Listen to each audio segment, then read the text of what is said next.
Mareki Primary School. This is a mixed day school. We have both boys and girls. We are running the 844 curriculum under CDC. Our school is located in Nakuru Town and not very far from the CBD. Today we are going to see how remote learning methodologies can be used as a solution to the problems or challenges that are facing our public primary schools. Now, one of the challenges for sure is to do with the teacher shortage. So how can we use remote learning methodologies to meet that gap or to address that gap? At the same time, we have the issue of teacher absenteeism. How can we ensure that RLM is able to bridge the gap such that when the teachers are absent from the schools, the learners can still continue with their lessons uninterrupted? Now, to make you have a feel of what technology can do to address teacher shortage, we are going to combine two of our classes, and then the learners are going to follow through a pre-recorded lesson. There are two ways of bringing these lessons to the learners. We can have the asynchronous method, whereby the teachers pre-record lessons and then save them, and the lessons can be shown to the learners in their absence, or they can also be shown to a big group of learners who have now been combined, of which it wouldn't have been possible if this particular teacher was to move from one class to the other to be able to deliver the lessons. Now, the other aspect is the synchronous method. Now, this one is not so much possible when it comes to the public primary schools due to the resources that are required. For you to run a synchronous lesson, you'll need to have enough devices that can log in each and every learner. At the same time, you'll need to have sufficient Wi-Fi or internet coverage in the school. And again, each learner should have an online account, maybe for Microsoft Office, that is the Teams, or the Zoom, or the Google Meet for that matter. And therefore we are saying what we are looking at today is not a synchronous kind of a lesson, but we are looking at an asynchronous, a pre-recorded lesson that has been done by a teacher and that can be shown to the learners and that can serve the same purpose of having the learners taken through a lesson, either in the absence of the teacher or even in the presence of the teacher, but the teacher now reaching a big number of learners. Now, in the long run, teachers can have a bank of online resources. It is my sincere belief that if teachers can honestly embrace remote learning methodologies and implement the same in our schools, then this can be a game changer in the education system in this country. And I would also, on the same breath, like to request my fellow teachers to try as much as they can to put to use the DLP devices that were delivered by government to all public primary schools. Now, using these devices, again, we can be able to creatively come up with some interesting and captivating online lessons that can be used by our learners, and also by taking advantage of the Microsoft account that each teacher has, then you can be able to create those very wonderful lessons that you can share with your learners in the school.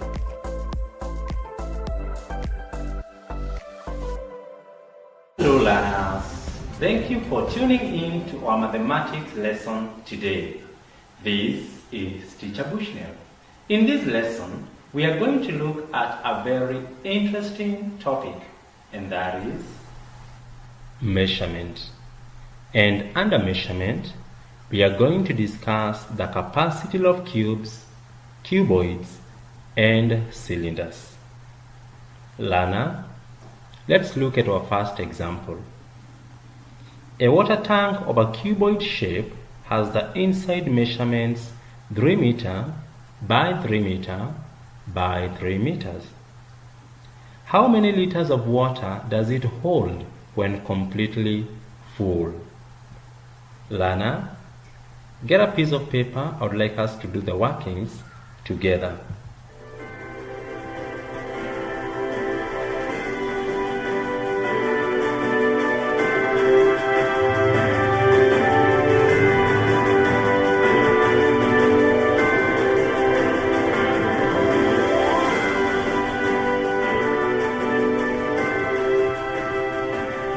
This is our water tank that is cuboid in shape.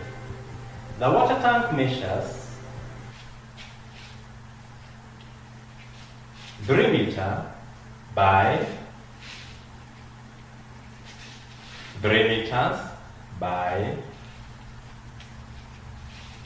3 meters. Learner, to get the capacity of the tank, you'll need to multiply 3 meters by 3 meters by 3 meters, and that will give you 27 meters cubed. Please note that the standard unit for measuring capacity is liter, and therefore, for us to get the capacity of the water tank, we will need to change the 27 meters cubed into liters. To convert that, we'll need to realize that 1 meter cubed is equal to 1,000 liters, and therefore, to get 27 meters cubed, we shall multiply 27 by 1,000 so as to convert it into liters, and that will give you 27,000 liters. That is the capacity of the water tank.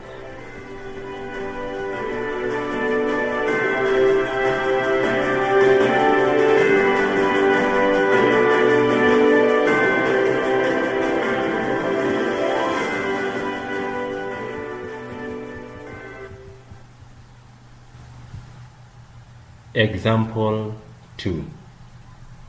Work out the capacity of the tank in liters, which is in the shape of a cuboid.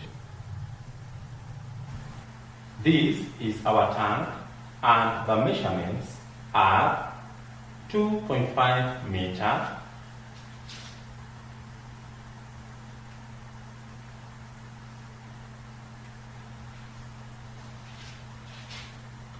3 meters,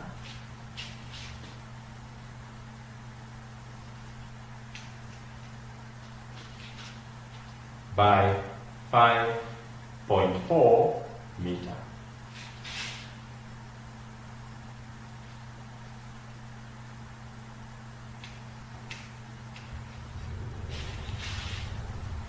Learner, to get the capacity of the tank, you shall need to multiply 5.4 meter by 3 meter by 2.5 meter. That shall give you 40.5 meter cubed. Remember, earlier on we said that 1 meter cubed is equal to 1,000 liters. And therefore, for us to get the capacity of this tank, we will be required to convert the 40.5 meter cubed into liters. How do we go about that? To get that, we shall need to multiply 40.5 by 1,000 liters. And that shall give you 40,500 liters. And that, learner, is the capacity of the tank.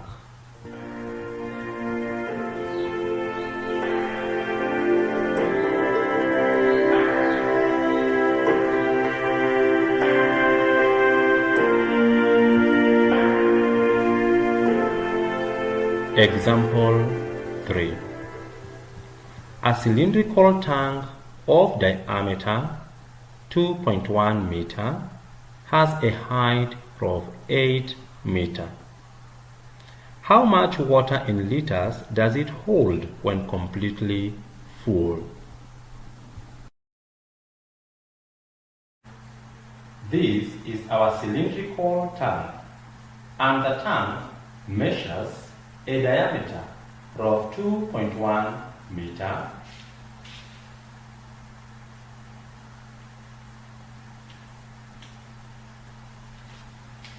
by a height of 8 meters.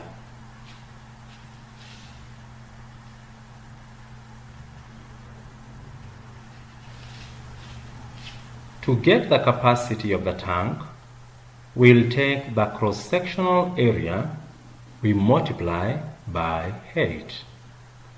Now the cross-sectional area is given by the formula pi r squared, and then we multiply by 8.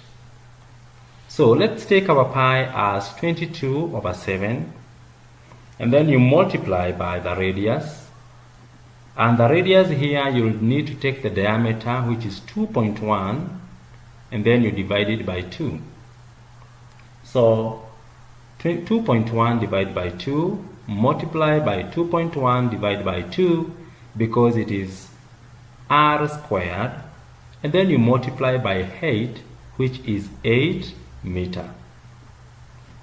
That is going to give you 27.72 meter cubed. As we said that 1 meter cubed is equal to 1,000 liters, we will therefore need to convert the 27.72 meter cubed into liters. And to do that, we shall take 27.72, we multiply by 1,000, and that shall give you 27,720 liters, that being the capacity of the tank.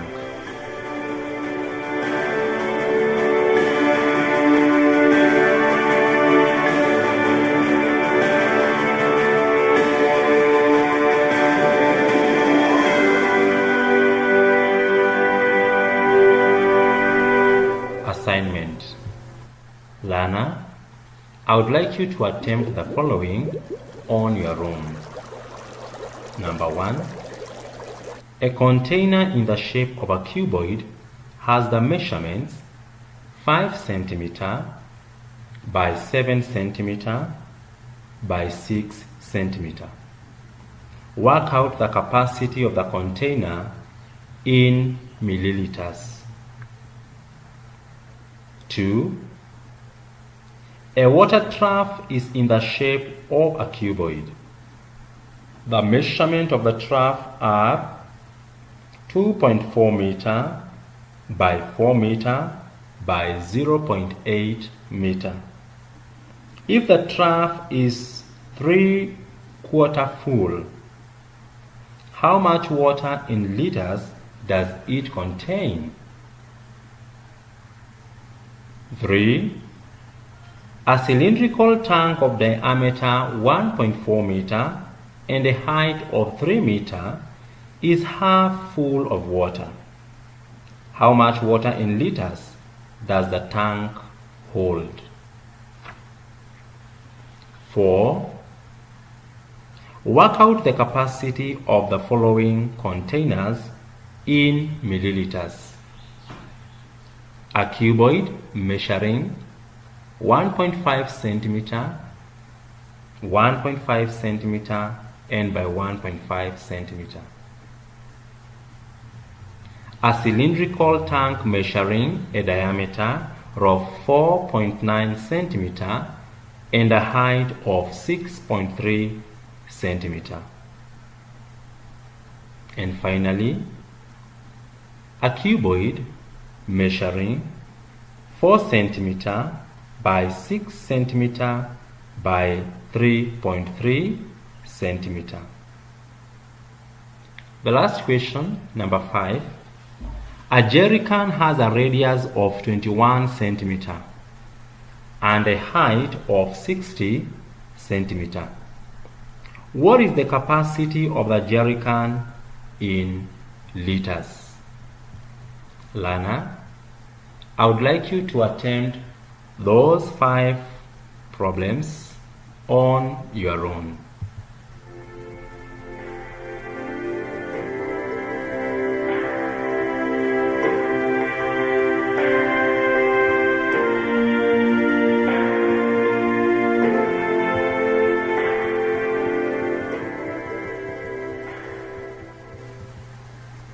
Learner, we shall go over the assignment in our next lesson.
Say that technology has done many things to our school and to us. It has this laptop, projector, and speakers has helped us to learn mathematics and science.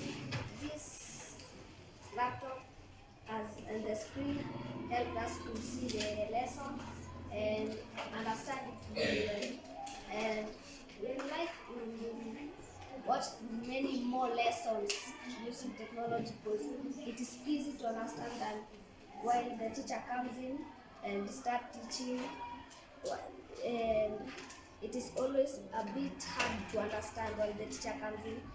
Using the projector, laptop, speakers and screen, it is very easy to understand.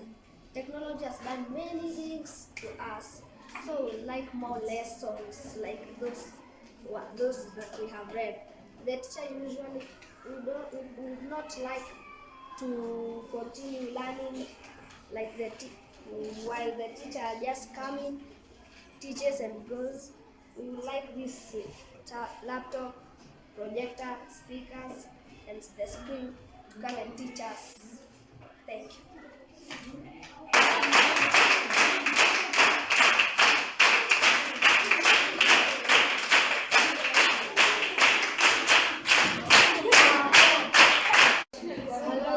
My name is Helen Zali. I love following today mathematics lesson on the screen. It was so exciting. Bravo to our maths teacher.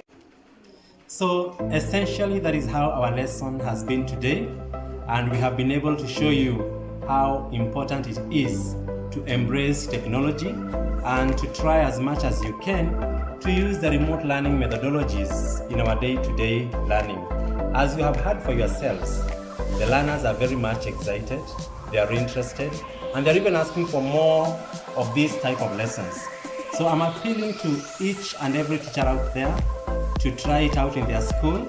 It's doable, it's possible, it's happening, and it's going to address the gaps that we have in our education system. So thank you very much for tuning in and have a lovely day. I want to believe that this video has been of great help to you, and that moving forward, we, the public primary schools and even secondary schools, are going to see how well, in our own little ways, we can be able to make remote learning methodologies a reality. This is Bushnell Peter, the ICT expert in Nakuru County, and by extension, the Remote Learning Methodologies National Monitor. Thank you for your time.